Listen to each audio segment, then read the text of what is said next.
Welcome to the Education Scotland podcast.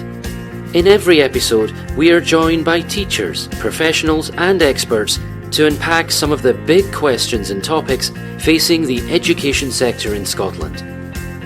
Stay informed with the latest on education in Scotland by subscribing to our podcast.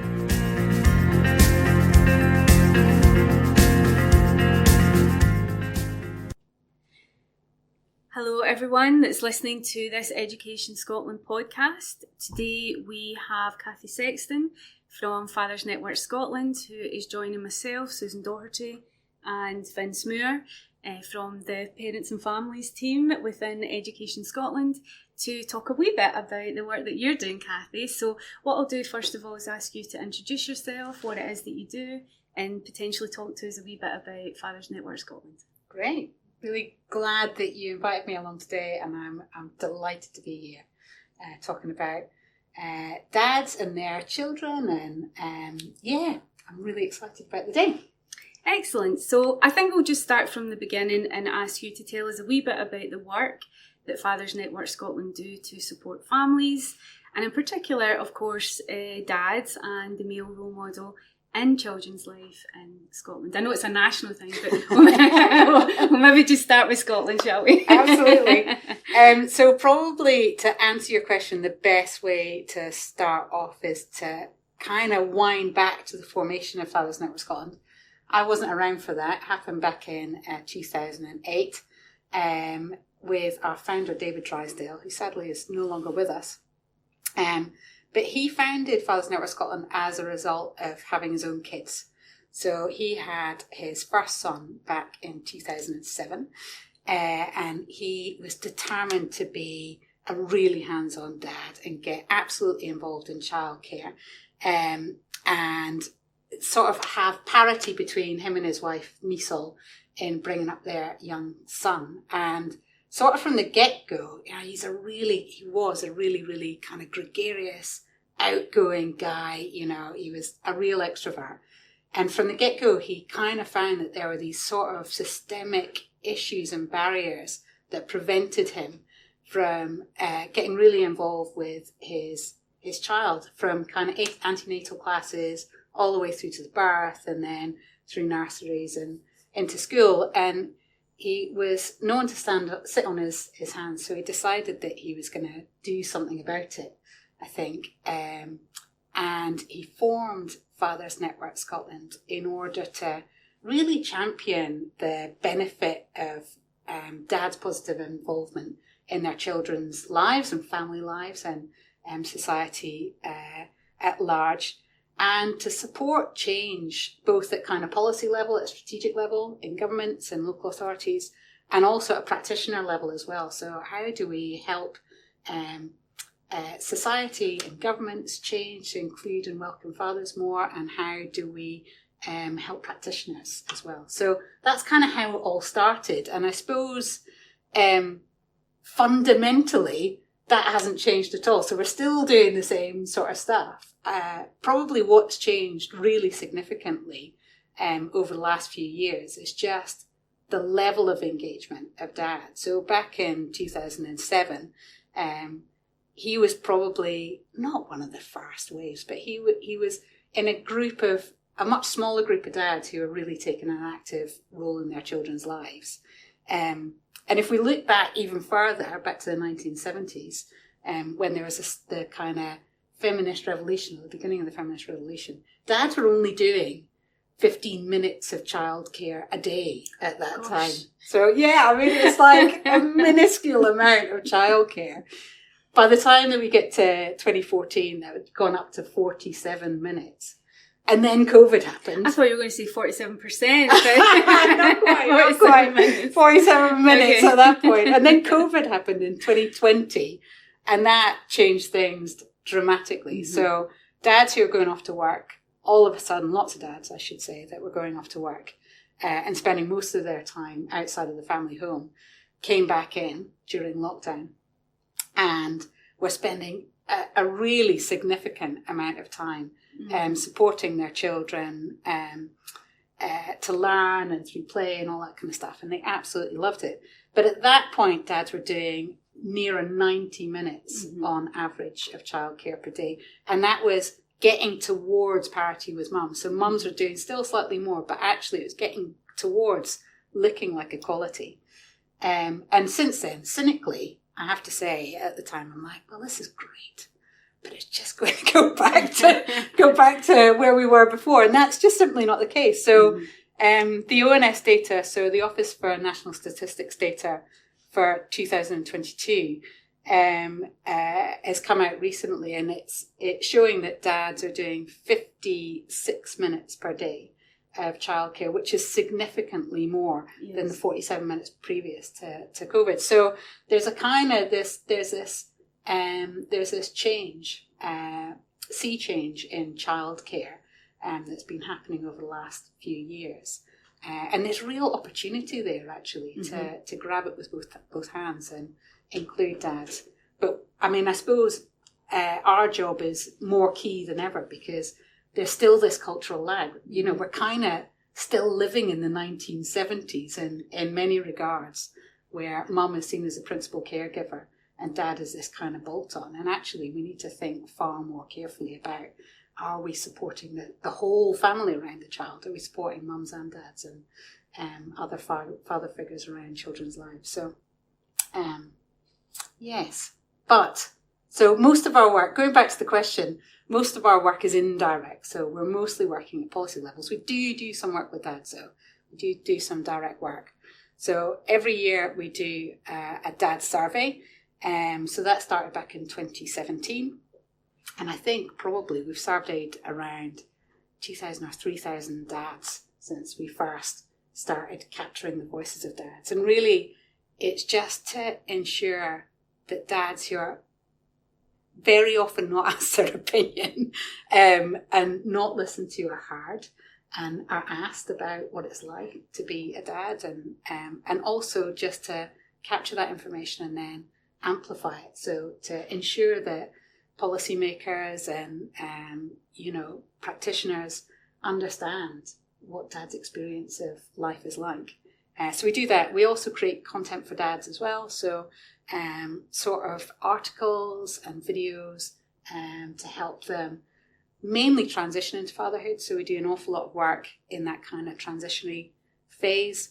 But we also do the Summer Family Adventure, which is kind of aimed at dads with younger child and in the early years to help them support play and learning. And so those are the things that we do.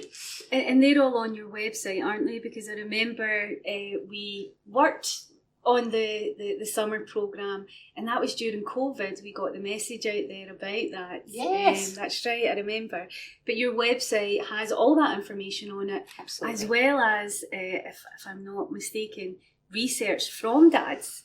Themselves. It's really, really interesting to read, especially from that perspective. Absolutely. And the last thing actually that I forgot to mention is that on our website we also have a dad-friendly directory. So even though we don't work much directly with dads, we support the culture around father inclusion and the organisations who work with dads directly. So whether that's specific dads workers or specific services that are aimed at dads, or organisations who are father inclusive. And we have all of those organisations on our website, so people can go and find out what's local to them or specific services that they can reach out to. So that's all on our website. Yeah. And just before we go into the question from Vince, we're probably, when we talk about dads, we're talking about that male role model, aren't we? So yes. Dads, grandads, uncles, whoever that, stepdad, absolutely. All of that, it's about that kind of inclusive male role model. Absolutely, for your child, isn't it? Yeah, we have quite a loose definition of dad. So really, it's anybody who's stepping up to provide and look after that child.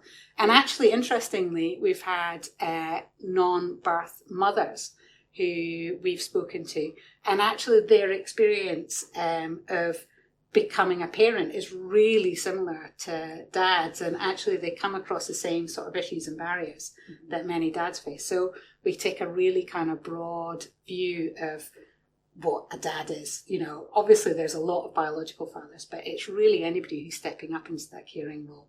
Perfect. How does Fathers Network Scotland benefit children and young people, adults, and the wider community? Well, it's important to kind of understand where our heart is, and it really is.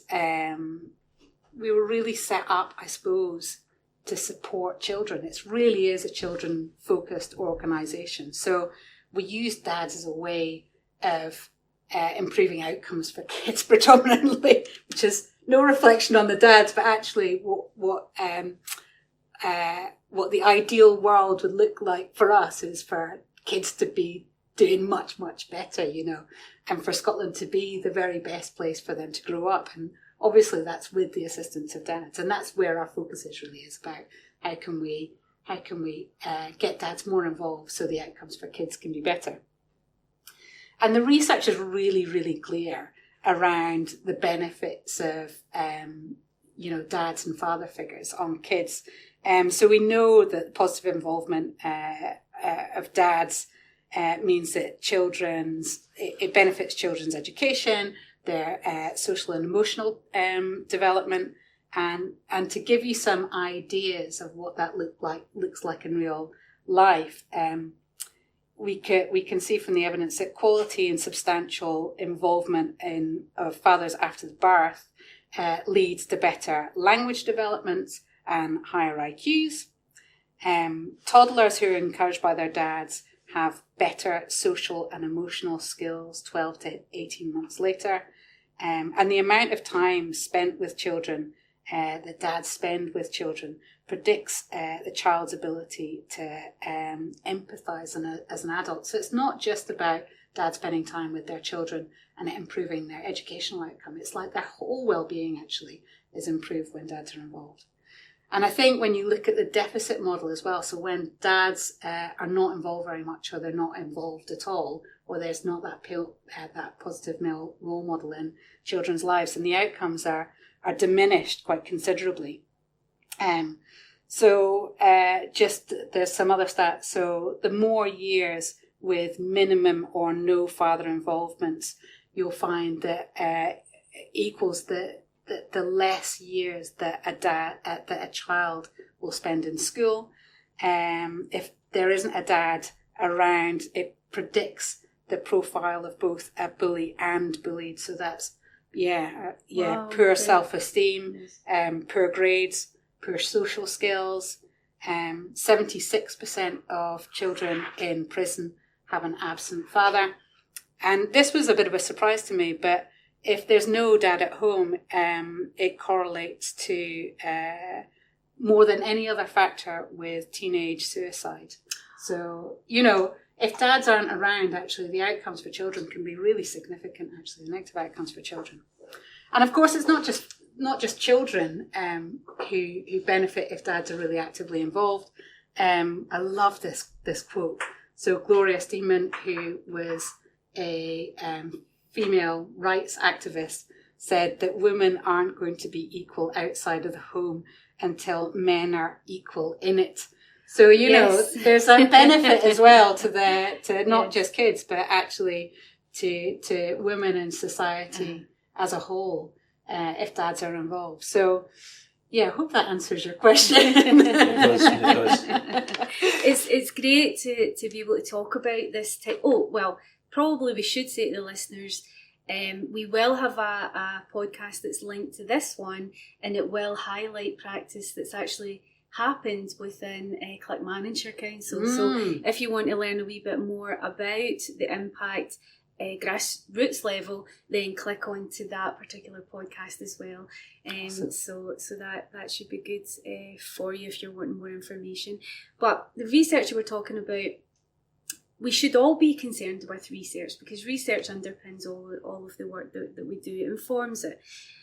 But Fathers Network Scotland have been gathering evidence of the involvement of dads in their child's life, which includes nurseries, schools and the wider community for a number of years now. So you have some longitudinal stats. So can you tell us a wee bit about that and what the data is telling us from your research? So probably the biggest piece of research that we've done around schools and nurseries was started, I think, back in 2017 or 2018. And that was a study in East Lothian. So it was Preston Pans Infant and Primary School, where the school had remarkable success with including dads within the school environment. And really the question was, it was like, how are you doing this so well? So really the piece of research all started off from that question. So we identified a school that was doing really, really well. And we kind of tried to extract what we could learn from that particular school. And it was a very long piece of work. It started, I think, in 2017 or 2018. And it was in partnership with Moray House, so University of Edinburgh. And if you're interested, there's just far too much information to go into in this podcast. But if you're interested in it, again, you can find links through our website into that. But I suppose, so that was a big piece of research that was done, started in 2018, obviously pre-COVID. And we finished the last piece of that puzzle back in 2020, when we published the details of rolling what we found out across a wider geographical area. More recently, our most recent dad survey, which was back in June 2024, we were asking dads, really want to find out whether, obviously the culture has shifted enormously since this big peak in COVID, and we kind of wanted to find out whether their experience of being welcome and integrated into, I suppose it was more services in the round in the community, whether they were more inclusive or whether things had stayed the same, whether they were still being excluded, which is what we found in the East Lothian Schools project. So the good news was, so we asked dads, this is the question that we asked them, we asked them to respond to this statement, or two statements. I feel able to get involved with community activities with my children, and I feel comfortable getting involved with community activities with my children.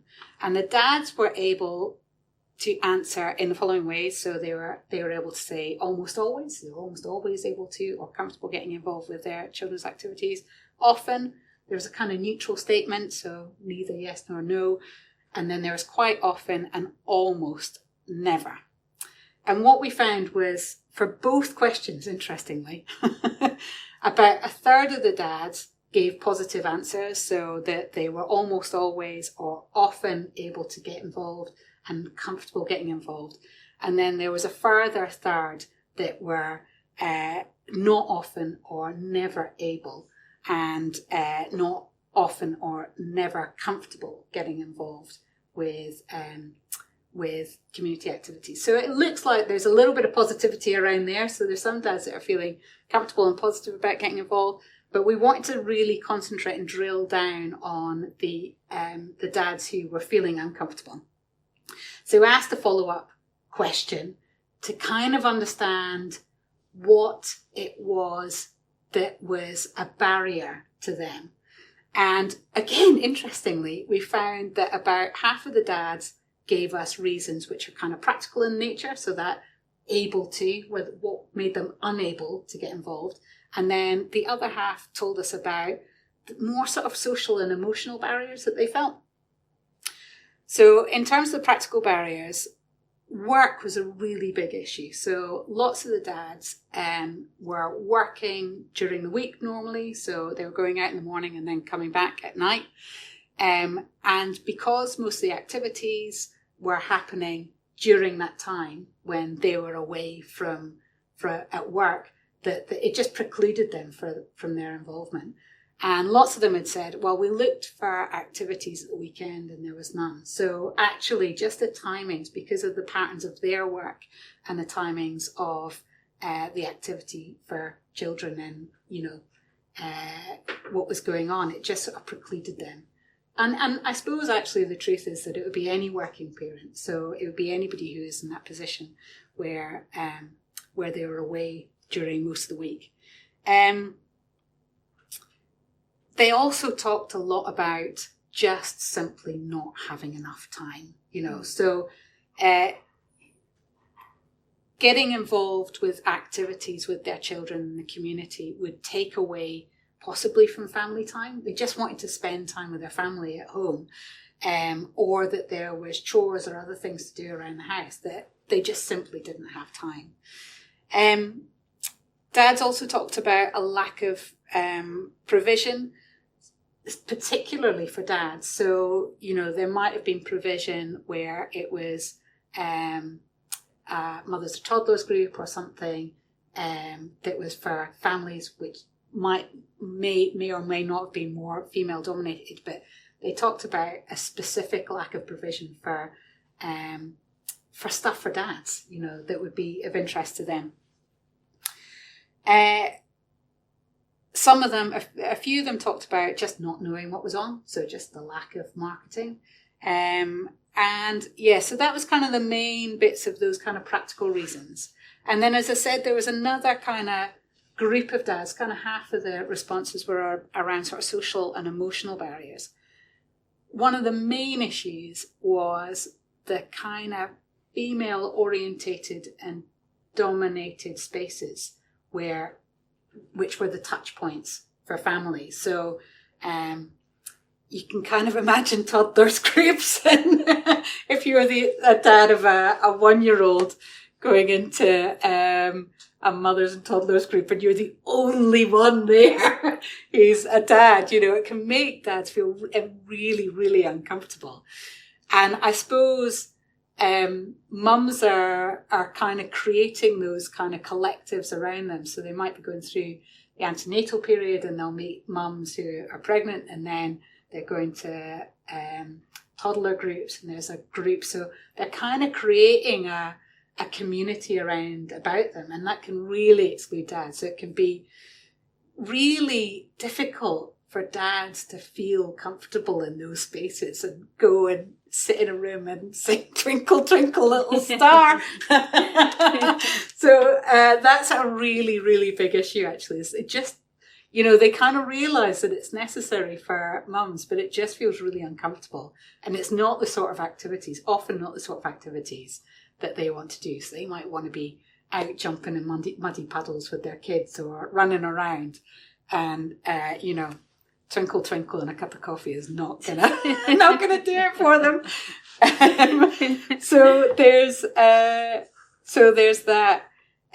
Lots of dads actually talked about self-stigma and mental health issues and feelings of social anxiety. So just not feeling at all comfortable or not feeling comfortable in their role as a parent. Feeling excluded and just not wanting to get involved. And I think that's really, really sad. And a lot of dads also talked about either their own needs not being met. So if they had a disability, lots of dads talked about their own neurodiversity and that being a barrier, but also their children. So a lot of dads talked about children who are neurodiverse or who had disabilities, particularly older children, so, beyond the early years, who just simply said that there wasn't enough services available for them and their children, actually. So that was another issue that came up. And I guess probably the two groups, there are lots of groups where there's particular issues, but certainly there are issues for dads with very young children, so that kind of preschool children, and particularly actually dads with children aged 1. They really had a hard time. So I think probably what was happening is mum might have been off on maternity leave during that first year. She's going back to work. Dads have to step up and do more of the childcare, and it's at that point where they're like, yeah, I don't know about the twinkle, twinkle. I'm not too sure about that.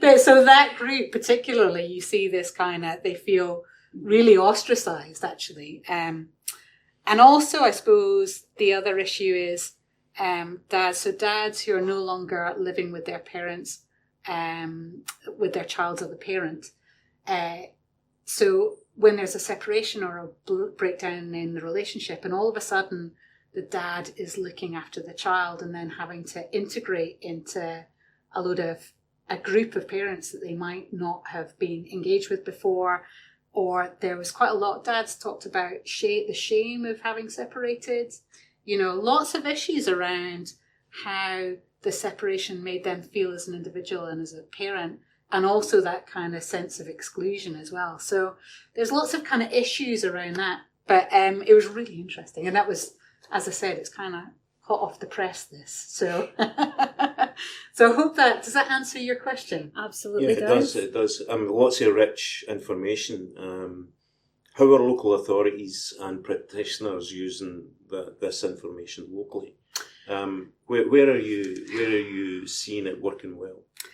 That's a really good question, and a really, really difficult one to answer.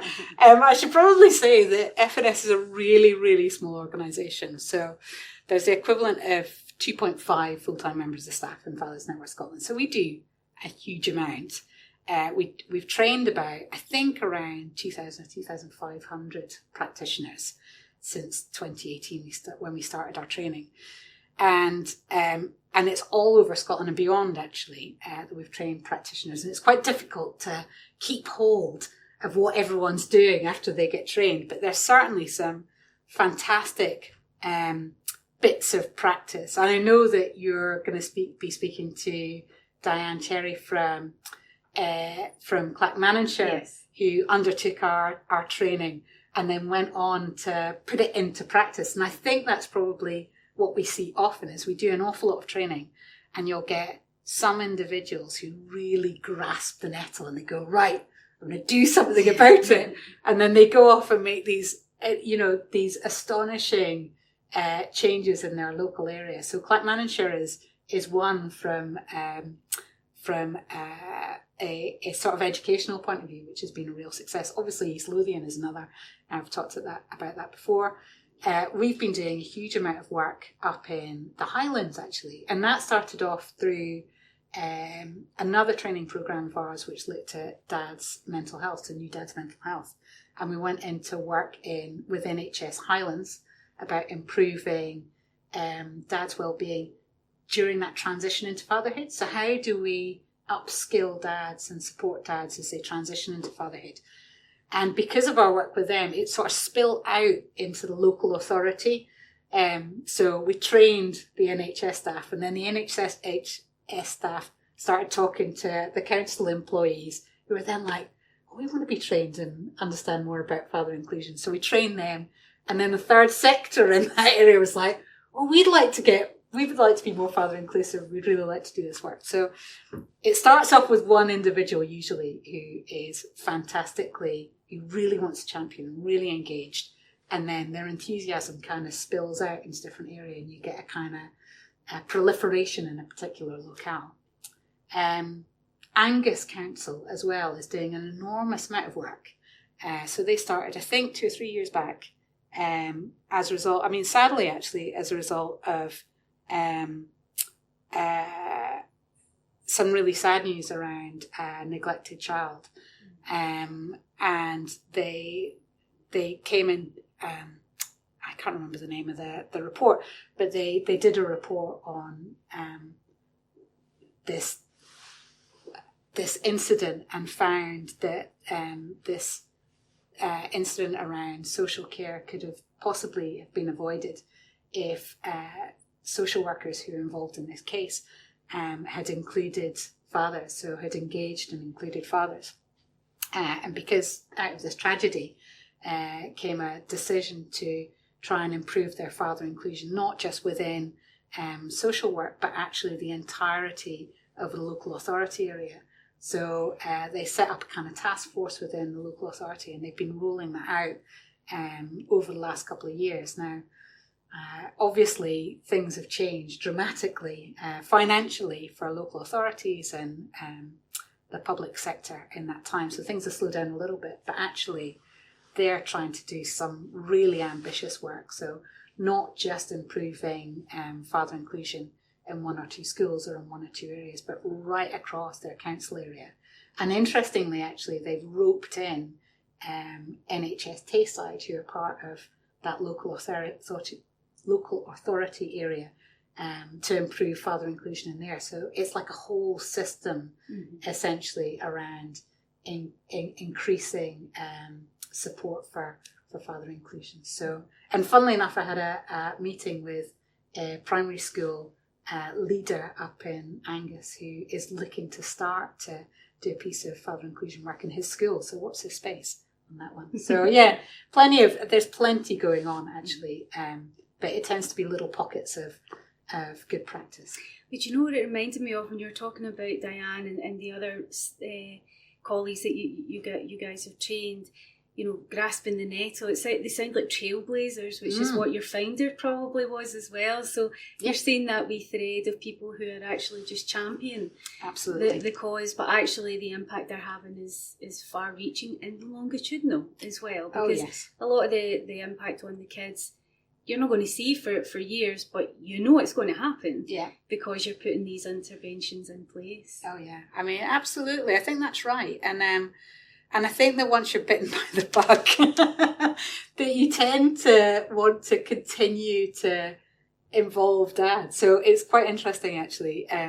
So the head teacher from Preston Pan's Infants is now working in East Lothian Council. I think that she's head of early years, but she's still championing dads. Yeah. And I think she's on the board of a local dads organisation as well. So she's, you know, and that's years on. She probably started doing that work back in 2016 or something like that. She's still banging the drum and wants to get involved. Because she knows it works. Absolutely. The research underpins it. She's seen it, you know, having this impact. So why wouldn't she champion it? Yeah, and I think also just seeing dads, I mean, usually as well, another kind of aspect of these incredible people is that they've seen dads who have really stepped up and are doing something amazing for their kids.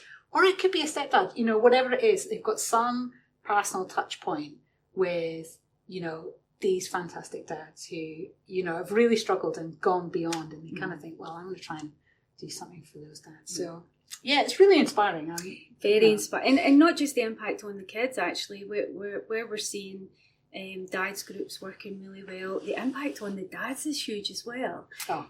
So yeah, I mean, I also am a convert, and so is Vince. I'm glad to hear that. So I'm going to ask you about. I'm going to take you into an ideal world, Cathy. Oh. Okay. The world is in a bit of a turmoil right now, but we'll think about this ideal world. And how do you see the role of the dad or male role model being utilised by nurseries and schools? So what does that look like for you in a perfect world? In a perfect world. Well, I mean, I do have quite a good imagination, but I don't really need to use it very much, to be honest, because I think we can look across to Europe and to Scandinavia to see what really good practice looks like. So they decided, Sweden particularly, I'll take that as an example, although there's lots of good practice in Scandinavia and Iceland, but Sweden, back in the 1970s, made the decision to try and improve parity between the genders. You know, when Gloria Steinem was kind of, you know, banging the drum saying we need more women in work, and, you know, Sweden decided to do something about it. And they've been improving their policies since 1970s. And it was really interesting. I was reading an article reflecting on this period of change within Scandinavia. And I saw a video about it, and they were saying actually there's kind of a stigma. If dads are not actively involved in their children's lives out in Scandinavia, then, you know, they're kind of slightly frowned upon, actually. So, you know, I think we can look to Sweden as an exemplar, actually, of where they're getting it right. You know, there's no difference between mums and dads. I think mums probably are still more involved than dads, but actually, you know, if you're not an actively involved dad, then actually people want to know why, which is really interesting. And I think that dads can often feel like they're viewed with a bit of suspicion in this country, and I don't think that's so much the case in Sweden. So I don't think that we have to look too far. We kind of know what works, and it's and it's not too far away. I think we've just got to make a decision about doing something about it, actually, and being positive about it. So I hope that answers your question. It does indeed. To round off the session, Cathy, do you have any top tips for practitioners looking to develop dads programs in nurseries, schools, or the community? Yeah, come along to our training. Yeah. Step one. Yeah, step one. Go onto our website, sign up. So we do free, we call it foundations training, which is kind of basic training in father inclusion. We also do one on understanding paternal mental health as well. They're free. They're an hour long. We do them once every month or every 6 weeks. So just sign up to that, and you can come and meet me. I'll be doing it. And if you want to go further with that, we have a paid for model of training as well. I would say and actually, interestingly, our training, certainly our father engagement training, is all about making simple changes that make a really big impact. So often they're really, really small things that you can do that will make dads feel much more included really, really fast. And one of them, I was thinking about this the other day. I went to a conference and there was a group that was talking about open kindergartens. So I don't know whether you've come across it, but Parenting Across Scotland actually are piloting something in Midlothian. And they showed this video of these amazing open kindergartens in Sweden, and you go through and it's all these perfect rooms. But what was really interesting to me, the thing that I took away, was that there was a locked door. So you came into this room through a locked door, and every single family that came into that space was greeted by one of the practitioners. So they came in, said hello to the parent, said hello to the child, and then brought them through and into that space. And I live opposite a primary school, and I know that I don't count them because that would be a bit weird, but I know that, there's a really good number of dads that are coming up to the primary school gates, and dropping their kids off every morning. And that's certainly increased. But I strongly suspect, that the number of dads that cross the threshold and then get involved with school life is far smaller than the numbers that are turning up to drop off their kids. And I wonder how much that would change by teachers and school staff just coming out to the gate and saying hi, just getting to know their dads, and I wonder how much just developing that relationship with dad, finding out a little bit about him, about his family, just paying attention to him, how much that would really change the dynamic within the school and that involvement. So that really simple act of just coming and saying hi and showing an interest, I'm sure would have a really significant impact. So that would be my top tip. Relationships is a good tip. That's it. That's where everything comes from, isn't it? They're really getting those relationships right. Absolutely. Yeah. So that's it. Well, I guess unless there's anything that you wanted to say before we end the podcast, Cathy, the floor is yours. Just to say a huge thank you for inviting me along to talk about it. I've been involved with Fathers Network Scotland since 2015, so quite some little time. And I'm not a dad.